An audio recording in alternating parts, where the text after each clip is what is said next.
The question says, if sin²θ is equal to 9/25, we should find cos²θ. We are going to use what trigonometric identity. We say that sin² plus cos² is equals to what? 1.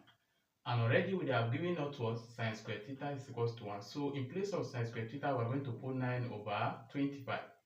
Here we are going to have 9/25 plus cos² is equals to what? 1. So since we are asked to find cos², we are going to make cos² the subject of the formula. So we are going to have cos² is equals to 1 minus 9/25. So I can decide to rewrite this number as cos² is equals to 1/1 minus 9/25. 1 divided by 1 is still 1. I have not changed anything. So the LCM of 1 and 25 is 25. Alright.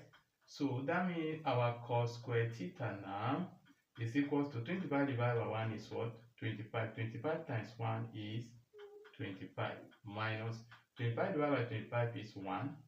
25 times 1 times 9 will give us what? 9. So cos² now is equals to 25 minus 9 will give us 16/25. This is our final answer. It means that cos² is equals to 16/25. Bye.